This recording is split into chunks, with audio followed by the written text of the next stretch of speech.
गिरोत्रा साहब, आपने और मैंने कई बातें की हैं इस हफ्ते. The one thing that you said really bothered you was that smile. Yes, I don't want to see smile on his face. He's smiling. He's still smiling. This is a very sorry state of affairs. When you saw that smile, he was coming out of court from the court after conviction, and such a small conviction of 6 months jail after 19 months of trial. We were running after.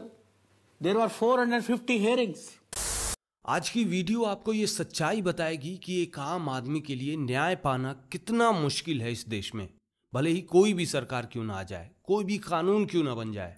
आप सोच कर देखिए आप क्या कर पाएंगे अगर सामने वाला व्यक्ति आपसे बहुत पावरफुल हो, आईजी डीजीपी जैसे पद पर बैठा हो, सरकारों, राजनीतिक पार्टियों और मंत्रियों, मुख्यमंत्रियों तक से उसके अच्छे संबंध हो.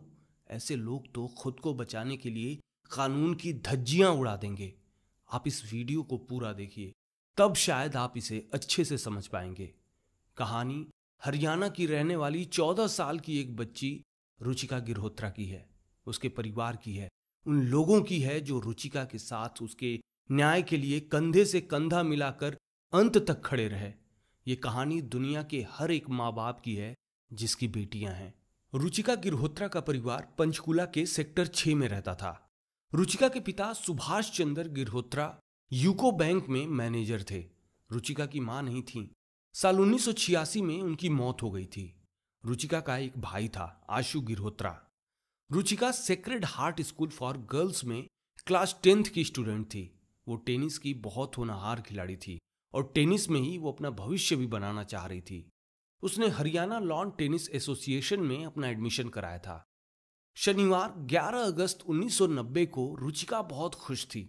वो भागी भागी अपनी दोस्त अनुराधा के घर गई. उसने अनुराधा से बताया कि उसके घर हरियाणा लॉन टेनिस एसोसिएशन यानी HLTA के फाउंडर, प्रेसिडेंट और तत्कालीन आईजी SPS राठौर आए थे. राठौर का घर भी पंचकुला के सेक्टर 6 में ही था. शंभू प्रताप सिंह राठौर उर्फ SPS राठौर बहुत सम्मानित व्यक्ति माने जाते थे. उनके घर के पीछे मिट्टी का टेनिस कोर्ट था जहां सभी टेनिस खेलते थे. राठौर अपने घर के गराज को अपने ऑफिस के रूप में इस्तेमाल करते थे. रुचिका का खुश होना लाजिमी था. उसने अनुराधा से बताया कि राठौर उसके पिता सुभाष गिरहोत्रा से मिले थे. वो कह रहे थे कि आपकी बेटी टेनिस की प्रतिभाशाली खिलाड़ी है. अगर उसे सही ट्रेनिंग दी जाए तो वो टेनिस की बेहतरीन खिलाड़ी बन सकती है. रुचिका ने उत्साहित होकर बताया कि राठौर उसके लिए स्पेशल ट्रेनिंग की व्यवस्था करना चाहते हैं, इसलिए वो उसके पिता से कह कर गए हैं कि मैं कल उनके ऑफिस में उनसे मिलूं. रुचिका की बात सुनकर अनुराधा भी खुश हो गई. अनुराधा भी रुचिका के साथ टेनिस खेलने जाया करती थी. हालांकि अनुराधा के सपने कुछ और ही थे. वो MBA करना चाहती थी. रविवार 12 अगस्त 1990 को रुचिका और आराधना HLTA टेनिस खेलने पहुंचे. दोपहर 12 बजे HLTA का बॉल पिकर पलटू रुचिका के पास पहुंचा और उसने कहा कि राठौर साहब ने उसे अपने ऑफिस में बुलाया है.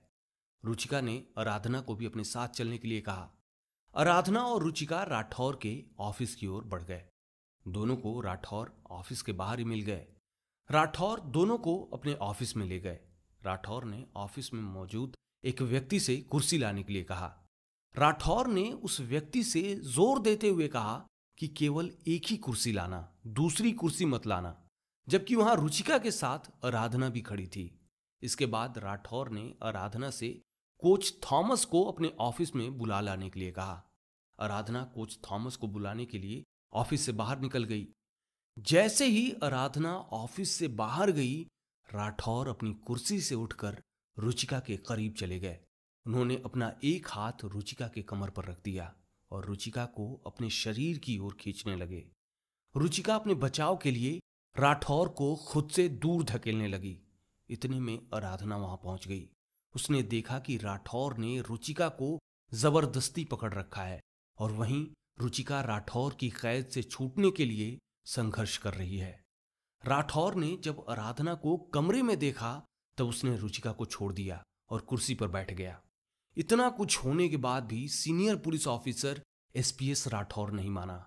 उसने आराधना को जोर से डांटा और कहा कि रुचिका तुम यहीं रुको और आराधना तुम बाहर जाओ और कोच को ढूंढ कर मेरे पास लाओ। कोच से बोलना कि मैंने उन्हें बुलाया है।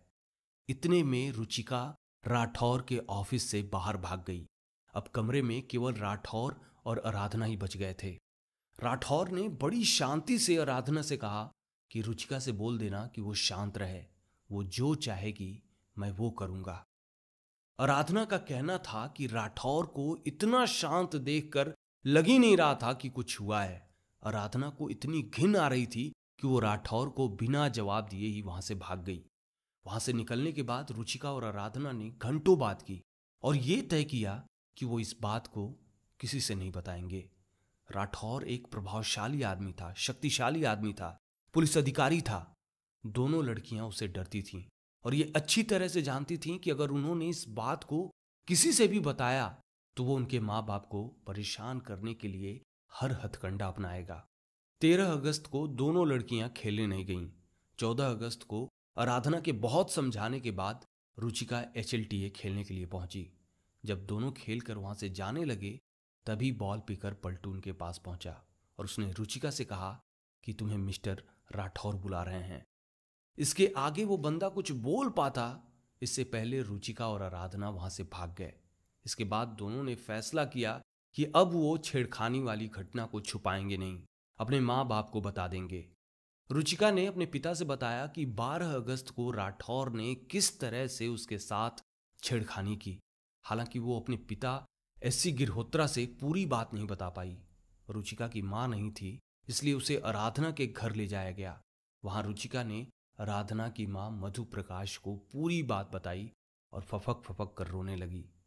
इसके बाद पंचकुला के कई लोग जिनके बच्चे बच्चियां HLTA टेनिस खेलने जाते थे आराधना के घर इकट्ठा हुए। सबने ये फैसला किया कि मामले को उच्च अधिकारियों के सामने लाया जाए और राठौर के खिलाफ कड़ी कार्यवाही की जाए। उस समय हुकुम सिंह हरियाणा के मुख्यमंत्री थे और संपत सिंह गृह मंत्री। लोगों ने छेड़खानी मामले में मुख्यमंत्री और गृह मंत्री दोनों से संपर्क करने की कोशिश की, पर दोनों से संपर्क नहीं हो पाया। फिर लोगों ने तत्कालीन गृह सचिव JK दुग्गल से मुलाकात करके 12 अगस्त वाली घटना की पूरी जानकारी दी।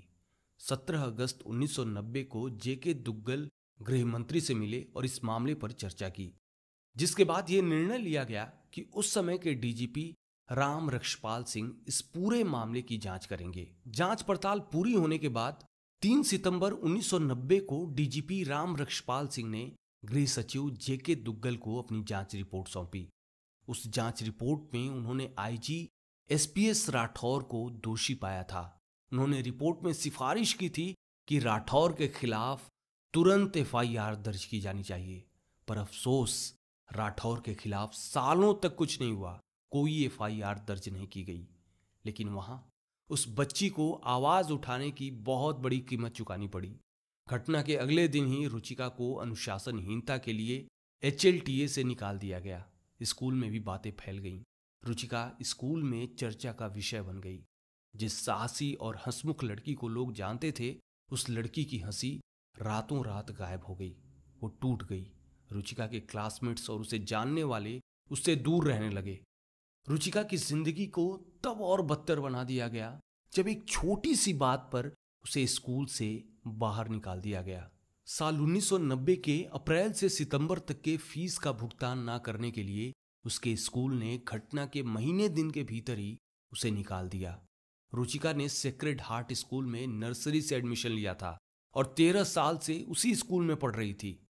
कहा गया कि राठौर ने रुचिका को स्कूल से निकलवाने में अपने प्रभाव का इस्तेमाल किया था, क्योंकि 1987 के बाद से रुचिका ही एकमात्र ऐसी स्टूडेंट थी जिसे फीस ना चुकाने के लिए एक्सपेल किया गया था। एक मजिस्ट्रेट जांच में पाया गया कि रुचिका की तरह ही लेट फीस के 135 मामले थे, पर रुचिका को छोड़कर किसी को भी स्कूल से नहीं निकाला गया। यहां तक कि राठौर की बेटी जो रुचिका के स्कूल में उसी के क्लास में पढ़ती थी, 1990-91 में 2 बार डिफॉल्ट कर चुकी थी, लेकिन उसे एक्सपेल नहीं किया गया। केवल साल 1990 में ही लेट फीस के 17 मामले थे, पर किसी को भी एक्सपेल नहीं किया गया। रिपोर्ट में कहा गया कि रुचिका के मामले में स्कूल की कार्रवाई चयनात्मक, गलत मनमानी और दुर्भावनापूर्ण थी। सेक्रेड हार्ट के एक टीचर ने भी माना कि लेट फीस की वजह से स्कूल से किसी को एक्सपेल करने का मामला बहुत दुर्लभ है। या तो छात्रों को 1 महीने का नोटिस दिया जाता है या जुर्माना लगाया जाता है। बहुत गंभीर स्थितियों में छात्रों को एग्जाम देने की अनुमति नहीं दी जाती है। रुचिका की शिकायत के बाद राठौर ने उसका जीना हराम कर दिया। उसका घर से बाहर निकलना भी दुश्वार हो गया। जब भी रुचिका घर से बाहर निकलती थी तो राठौर के गुर्गे उसका पीछा करते थे और भद्दे कमेंट्स करके उसे परेशान करते थे। कई बार कुछ अनजान लोग रुचिका के घर पत्थर भी फेंकते थे। रुचिका का स्कूल तो छूटा ही था, अब इन वजहों से उसका घर से बाहर निकलना भी बंद हो गया। रुचिका के परिवार पर नजर रखने के लिए राठौर ने सादे कपड़ों में उसके घर के बाहर कई पुलिसकर्मियों को तैनात किया था। जब रुचिका राठौर के सामने नहीं झुकी तब रुचिका के पिता एससी गिरहोत्रा को टारगेट किया गया। एससी गिरहोत्रा जो बैंक मैनेजर थे, घटना के कुछ ही महीनों बाद भ्रष्टाचार के आरोप में उन्हें सस्पेंड कर दिया गया। रुचिका की दोस्त आराधना, उसकी मां मधु प्रकाश और पिता आनंद प्रकाश पर भी रुचिका और उसके परिवार का साथ देने के लिए कई मामले दर्ज किए गए। Anand Prakash Haryana State Agriculture Marketing Board में बतौर चीफ इंजीनियर काम करते थे। राठौर ने आनंद प्रकाश पर 20 से ज्यादा शिकायतें दर्ज कराईं। आनंद प्रकाश को कुछ समय के लिए निलंबित भी कर दिया गया और आगे चलकर उनका डिमोशन भी कर दिया गया। अंत में समय से पहले ही उन्हें रिटायरमेंट भी दे दिया गया। हालांकि उन्होंने सरकारी आदेशों को चुनौती दी और कोर्ट ने उन्हें राहत भी दी। कोर्ट ने आनंद प्रकाश को सभी शिकायतों से मुक्त कर दिया। आराधना, जो छेड़छाड़ मामले में एकमात्र गवाह थी, उसके खिलाफ राठौर ने 10 सिविल केस फाइल किए। आराधना को कई महीनों तक गंदे और धमकी भरे फोन आते रहे। ये फोन तब तक नहीं रुके जब तक कि आराधना की शादी नहीं हो गई और वो ऑस्ट्रेलिया नहीं चली गई। आगे चलकर रुचिका का मामला उठाने वाले वकील पंकज भारद्वाज पर राठौर ने 2 अदालती मामले लगाए, एक मानहानि का मामला और दूसरा मुआवजे का मामला। पंकज रुचिका का केस लड़ने के लिए उसके परिवार से फीस नहीं ले रहे थे। उन्हें 5 सालों तक लगातार मानसिक प्रताड़ना सहनी पड़ी। राठौर ने तो रुचिका मामले पर रिपोर्ट करने वाले पत्रकारों को भी नहीं बख्शा। राठौर ने हर पत्रकार के खिलाफ 2 मामले दायर किए, पहला क्रिमिनल का और दूसरा सिविल का। उन्होंने हर पत्रकार से मुआवजे के रूप में 1 करोड़ रुपए की मांग की। रुचिका के पिता एससी गिरहोत्रा और भाई आशु के खिलाफ चोरी, मानहानि और हत्या के कई झूठे मामले दर्ज किए गए। 6 अप्रैल 1992 और 4 सितंबर 1993 के बीच 14 साल के आशु पर ऑटो चोरी के 6 FIR दर्ज किए गए। हालांकि आगे चलकर कोर्ट में उसे सभी मामलों में बरी कर दिया गया। रुचिका के भाई आशु गिरहोत्रा की कहानी तो और भी दर्दनाक है। उसने अपनी बहन के लिए अपना सब कुछ दांव पर लगा दिया। छोटी सी उम्र में उसके साथ किसी बड़े अपराधी की तरह ट्रीट किया गया। उसे 3rd डिग्री टॉर्चर दिया गया। उसकी गलती बस इतनी ही थी कि उसने अपनी बहन के लिए कानून व्यवस्था से न्याय की आस लगा रखी थी। आशु का कहना था कि 10 अक्टूबर 1993 को कुछ पुलिस वालों ने उसे उठा लिया और पंचकुला के मनसा देवी में CIA पुलिस स्टेशन पर ले जाकर राठौर की मौजूदगी में पुलिस वालों ने उसे 3rd डिग्री टॉर्चर दिया। इस अवैध कारावास के दौरान आशु को उसके घर ले जाया गया और उसकी बहन रुचिका के सामने राठौर ने उसे बेरहमी से पीटा। राठौर ने आशु को धमकी दी कि अगर उन्होंने अपनी शिकायतें वापस नहीं ली तो उनके पिता को भी ऐसे ही अंजाम भुगतना पड़ेगा। हैवानियत की हद देखिए। आशु को हथकड़ी पहनाकर अर्धनग्न अवस्था में उसे पड़ोस में घुमाया गया। 11 नवंबर 1993 को आशु गिरहोत्रा को दोबारा उठा लिया गया। इस बार उसे इतना पीटा गया कि वो पिटाई के चलते चल पाने में असमर्थ हो गया। उसे लगातार कई दिनों तक खाने पीने को नहीं दिया गया। उसे कथित तौर पर कोरे कागजों पर हस्ताक्षर करने के लिए मजबूर किया गया, जिसका इस्तेमाल पुलिस ने उसका कबूलनामा दिखाने के लिए किया था कि उसने 11 कारें चुराई थीं। आशु का कहना था कि एक रात नशे की हालत में पुलिस अधिकारियों ने उसे नंगा करके बेल्ट से इतना पीटा कि वो बेहोश हो गया। अगले दिन जब उसे होश आया तब वो अपने घर में था। उसके पिता एससी गिरहोत्रा ने उससे बताया कि उसकी बहन ने 28 दिसंबर 1993 को आत्महत्या कर लिया था। अपने भाई आशु को इलाके में हथकड़ी पहनाकर अधनंगा घुमाए जाने से 17 साल की रुचिका को गहरा सदमा लगा था। वो इस सदमे को बर्दाश्त नहीं कर पाई और उसने जहर खाकर आत्महत्या कर लिया। जहां रुचिका का परिवार रुचिका की मौत पर शोक मना रहा था, वहीं रुचिका की मौत के बाद राठौर उस रात जोरदार पार्टी कर रहा था। रुचिका के पिता एससी गिरहोत्रा को तो उनकी बेटी की लाश भी नहीं दी जा रही थी, और ऐसा तब तक नहीं हुआ जब तक कि कोरे कागजों पर उनके हस्ताक्षर नहीं ले लिए गए। एससी गिरहोत्रा को अपने बेटे आशु की भी चिंता थी। आशु उस समय पुलिस के चंगुल में था। पुलिस ने बाद में कोरे कागजों का इस्तेमाल ये स्थापित करने के लिए किया कि परिवार ने रुचिका की जाली ऑटोप्सी रिपोर्ट स्वीकार कर ली है। रिपोर्ट में आत्महत्या के पहलू से इनकार किया गया था और दावा किया गया था कि रुचिका की मौत स्लिमिंग पिल्स खाने से हुई है। इस जाली रिपोर्ट में रुचिका की एक नई मां को इंट्रोड्यूस कराया गया था। बताया गया कि वीना नाम की एक महिला ने रुचिका के पिता से नवंबर 1990 में शादी कर ली थी और साल 1995 में वो उनसे अलग हो गई।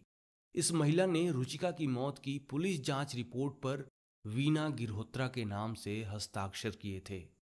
30 दिसंबर 1993 को पीजीआई चंडीगढ़ में तैयार की गई पंचकुला पुलिस की जांच रिपोर्ट में रुचिका के पिता सुभाष चंद्र और मां वीना के हवाले से कहा गया कि रुचिका अपना वजन कम करने के लिए कुछ आयुर्वेदिक और एलोपैथिक दवाइयां ले रही थी। पुलिस द्वारा की गई पूछताछ रिपोर्ट में बताया गया कि रुचिका अपने मोटापे को लेकर डिप्रेशन में थी और मोटापा कम करने के लिए दवाइयां ले रही थी। दावा किया गया कि इन्हीं दवाइयों के ओवरडोज से उसकी मृत्यु हो गई। अब आपको बता दूं कि रुचिका के पिता ने कभी दूसरी शादी नहीं की थी। खुद रुचिका के पिता ने इस बात से इनकार किया कि उनकी वीना से शादी हुई थी। आराधना के पिता आनंद प्रकाश ने कहा कि वीना रुचिका की मां नहीं थी, उसे केवल रुचिका की देखभाल के लिए रखा गया था। दिलचस्प बात यह है कि जब मामला सीबीआई और हाईकोर्ट तक पहुंचा तो वीना गायब हो गई। बताया गया कि वीना ने देश छोड़ दिया और विदेश में बस गई। कभी भी किसी ने भी उस senior police officer SPS Rathore के खिलाफ आवाज नहीं उठाई। कहा गया कि राठौर को हरियाणा के 4 मुख्यमंत्रियों का संरक्षण मिला था, हुकुम सिंह से, भजन लाल से, बंसी लाल से और ओम प्रकाश चौटाला से। हरियाणा के तत्कालीन सीएम हुकुम सिंह ने उस समय के डीजीपी राम रक्षपाल सिंह की जांच रिपोर्ट को भी नजरअंदाज कर दिया, जिसमें डीजीपी ने राठौर को प्रथम दृष्टया दोषी पाया था और राठौर के खिलाफ मामला दर्ज करने को कहा था, पर हुकुम सिंह सरकार ने इसकी इजाजत नहीं दी। हुकुम सिंह सरकार ने रुचिका के साथ छेड़खानी के बाद हुए लोगों के हंगामे को भी नजरअंदाज कर दिया। 1991 में कुछ समय के लिए ओम प्रकाश चौटाला मुख्यमंत्री बने, लेकिन उन्होंने भी राठौर के खिलाफ कोई कार्रवाई नहीं की। एसपीएस राठौर, जो छेड़छाड़ की घटना के समय इंस्पेक्टर जनरल ऑफ पुलिस थे, रुचिका के आत्महत्या करने के कुछ ही दिनों बाद उनका प्रमोशन कर दिया गया। उन्हें 1994 में एडिशनल डीजीपी बना दिया गया। उस समय कांग्रेस के भजन लाल हरियाणा के मुख्यमंत्री थे। भाजपा के समर्थन से बंसी लाल हरियाणा के अगले मुख्यमंत्री बने। उन्होंने भी राठौर के खिलाफ कोई कार्रवाई नहीं की। बंसी लाल के बाद ओम प्रकाश चौटाला एक बार फिर हरियाणा के मुख्यमंत्री बने और उनके मुख्यमंत्री बनने के बाद रुचिका के परिवार को क्या ही मदद मिली होगी, इसका अंदाजा तो अब आप लगा ही सकते हैं।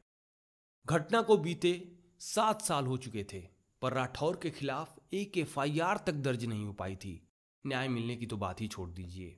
जुलाई 1997 में आराधना के माता पिता आनंद प्रकाश और मधु प्रकाश ने पंजाब और हरियाणा हाईकोर्ट में एफआईआर और सीबीआई जांच के लिए याचिका दायर की। आखिरकार घटना के 9 साल बाद दिसंबर 1999 में पंजाब और हरियाणा हाईकोर्ट के आदेश पर रुचिका छेड़छाड़ मामले में राठौर के खिलाफ एफआईआर दर्ज की गई और अदालत ने मामले की सीबीआई जांच का आदेश दिया। लेकिन इन सबसे राठौर के प्रभाव में कोई कमी नहीं आई। अक्टूबर 1999 में सीएम ओम प्रकाश चौटाला के नेतृत्व वाली सरकार ने राठौर को एक बार फिर से प्रमोशन देकर हरियाणा का डीजीपी बना दिया। डीजीपी बनने के बाद राठौर ने सीबीआई को भी प्रभावित करना शुरू कर दिया। राठौर बार बार सीबीआई ऑफिस के चक्कर लगाते थे। ये मैं नहीं कह रहा हूं, बल्कि ये कहना है उस समय के सीबीआई के ज्वाइंट डायरेक्टर आरएम सिंह का। उनका कहना था कि राठौर अपने ऊपर लगे आरोपों को हटाने के लिए सीबीआई को प्रभावित करने की कोशिश में लगे हुए थे। आरएम सिंह उस समय गुड़गांव में घर बनवा रहे थे। जब राठौर को ये बात पता चली तो राठौर ने आरएम सिंह को बिल्डिंग मटेरियल्स देने की पेशकश की। खैर, 16 नवंबर 2000 को सीबीआई ने राठौर पर रुचिका से छेड़छाड़ का आरोप लगाते हुए चार्जशीट फाइल की। सीबीआई के चार्जशीट दायर करने के बावजूद राठौर दिसंबर 2000 तक डीजीपी के पद पर बने रहे। 5 दिसंबर साल 2000 को राठौर को डीजीपी पद से हटा दिया गया और छुट्टी पर भेज दिया गया। आखिरकार साल 2002 में जाकर राठौर रिटायर हुए। रिटायर होने के बाद भी उनका दबदबा पहले की तरह ही कायम रहा। सीबीआई चार्जशीट में राठौर के खिलाफ केवल छेड़छाड़ का मामला शामिल किया गया था। चार्जशीट में रुचिका को आत्महत्या के लिए उकसाने का मामला नहीं जोड़ा गया था। यहां तक कि आशु पर पुलिस ने जो अत्याचार किया था, उसे अवैध कारावास में रख के भयंकर यातनाएं दी थीं, उसे भी सीबीआई ने नजरअंदाज कर दिया। 8 अक्टूबर 2001 को आनंद प्रकाश के वकील ने राठौर के खिलाफ आत्महत्या के लिए उकसाने की धारा जोड़ने की मांग करते हुए एक आवेदन दायर किया। मामले की सुनवाई अंबाला की स्पेशल सीबीआई कोर्ट में चल रही थी। जगदेव सिंह धंजल इस मामले को देख रहे थे। उन्होंने साल 2001 में जांच एजेंसी सीबीआई को फटकार लगाई और रुचिका के पिता एससी गिरहोत्रा, दोस्त आराधना और उसके पिता आनंद प्रकाश और अन्य गवाहों के बयानों के आधार पर मामले में आत्महत्या के लिए उकसाने की धारा जोड़ने के लिए कहा। पर फरवरी 2002 को पंजाब और हरियाणा हाईकोर्ट के जज केसी कथुरिया ने राठौर के खिलाफ आत्महत्या के लिए उकसाने की एफआईआर दर्ज करने के सीबीआई अदालत के फैसले को खारिज कर दिया। वहीं सीबीआई जज जगदेव सिंह धंजल के आत्महत्या के लिए उकसाने की धारा जोड़ने वाले आदेश के 2 साल बाद साल 2003 में उन्हें समय से पहले रिटायरमेंट लेनी पड़ गई। सीबीआई के पूर्व जज जगदेव सिंह धंजल से जब पूछा गया कि आप राठौर के खिलाफ आदेश पारित करते समय क्या किसी दबाव में थे, तब उन्होंने कहा कि अब मुझे कुछ याद नहीं है, ये एक पुराना मामला है। इस मामले का संयोग देखिए। पंजाब और हरियाणा हाईकोर्ट के जज केसी कथुरिया, जिन्होंने आत्महत्या के लिए उकसाने के लिए राठौर के खिलाफ एफआईआर दर्ज करने के सीबीआई अदालत के फैसले को खारिज किया था, वो पंचकुला में रुचिका के पड़ोसी थे।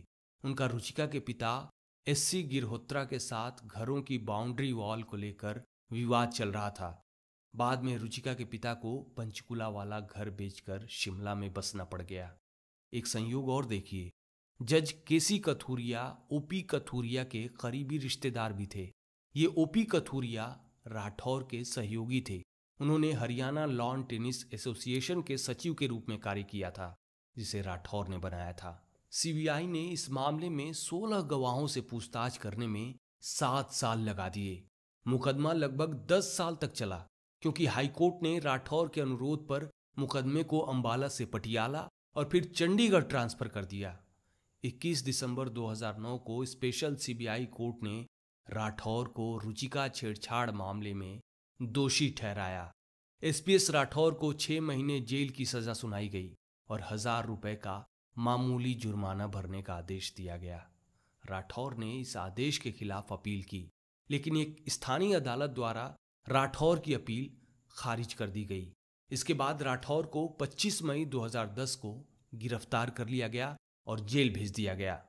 अदालत ने राठौर की सजा भी 6 महीने से बढ़ाकर 18 महीने कर दी। राठौर इस आदेश के खिलाफ हाईकोर्ट गए, जहां 1 सितंबर 2010 को पंजाब और हरियाणा हाईकोर्ट ने दोष सिद्धि और सजा को चुनौती देने वाले उनके अपील को खारिज कर दिया। 11 नवंबर 2010 को सुप्रीम कोर्ट ने राठौर को जमानत दे दी और अगले दिन राठौर जेल से बाहर आ गए। साल 2016 में सुप्रीम कोर्ट ने भी राठौर की सजा को बरकरार रखा। हालांकि सुप्रीम कोर्ट ने राठौर की बढ़ती उम्र को देखते हुए उसकी सजा कम करके 6 महीने कर दी। सुप्रीम कोर्ट ने कहा कि राठौर ने जेल में जो समय बिताया वो सजा के रूप में पर्याप्त है। दोषी साबित होने के बाद भी आप वीडियो में राठौर की मुस्कान को देख सकते हैं। ये मुस्कान हमारी न्याय प्रणाली पर एक भयंकर तंज है, एक शक्तिशाली व्यक्ति के अहंकार की निशानी है कि जाइए, आप मेरा कुछ नहीं बिगाड़ सकते हैं। अब हरियाणा के पूर्व डीजीपी जेल से बाहर हैं। राठौर को कोर्ट ने भले ही छेड़छाड़ मामले का दोषी माना, पर राठौर का रुतबा पहले जैसा ही बरकरार रहा। साल 2018 में पंचकुला में हुए गणतंत्र दिवस समारोह में राठौर को वीआईपी गेस्ट के रूप में बुलाया गया था। राठौर सीनियर पुलिस अधिकारियों के साथ पहली पंक्ति में बैठे थे। देश में छेड़छाड़ के आरोपी को सरकार और पुलिस कितना सम्मान देती है, ये आप देख सकते हैं। इस पूरे मामले में पीड़ितों को आधा अधूरा न्याय मिला। रुचिका के भाई आशु गिरहोत्रा को मिली प्रताड़ना का अब तक न्याय नहीं हो पाया। उन पत्रकारों को न्याय नहीं मिला जिनके खिलाफ राठौर ने कई मामले दर्ज कराए थे। उन जिम्मेदार पुलिस अधिकारियों को कोई सजा नहीं मिली जिन्होंने आशु को टॉर्चर किया, उसे अधनंगा करके उसके सोसाइटी में घुमाया। उसके पिता एससी गिरहोत्रा की नौकरी छिन गई। उसकी दोस्त अनुराधा और उसके माँ बाप को झूठे मामलों में परेशान किया गया। खुद रुचिका को इस हद तक टॉर्चर किया गया कि वो बच्ची आत्महत्या करने के लिए मजबूर हो गई। जब तक उसने ये कदम नहीं उठाया तब तक राठौर के लोग उसे टॉर्चर पर टॉर्चर करते रहे। रुचिका की मौत के जिम्मेदार लोगों को कोई सजा नहीं मिली। वो अभी भी आजाद घूम रहे हैं। रुचिका के लिए न्याय की एक लंबी लड़ाई लड़ने वाले आराधना के पिता आनंद प्रकाश की 74 साल की उम्र में मौत हो गई। वो कैंसर से पीड़ित थे। आनंद प्रकाश रुचिका मामले में करीब 450 बार अदालत जा चुके थे। आराधना का कहना था कि उनके पिता की मौत पर रुचिका के परिवार से किसी ने भी शोक व्यक्त नहीं किया। अनुराधा 2.5 साल से गिरहोत्रा परिवार के संपर्क में नहीं है। शायद आप इस वीडियो को देखकर अब समझ गए होंगे कि इस देश में किसी के लिए भी न्याय पाना कितनी मुश्किल चीज़ है। अगर न्याय मिल भी जाता है तो उसके लिए बहुत बड़ी कीमत चुकानी पड़ती है। कुछ भी कहिए, 14 साल की उस बच्ची में हिम्मत तो थी। वो बच्ची हरियाणा के उस प्रभावशाली इंसान के खिलाफ खड़ी हो सकी जिसके साथ पूरा सिस्टम खड़ा था। सलाम है रुचिका गिरहोत्रा को, सलाम है उसकी दोस्त आराधना को, और सलाम है उसके साथ खड़े हर एक इंसान को। जय हिंद।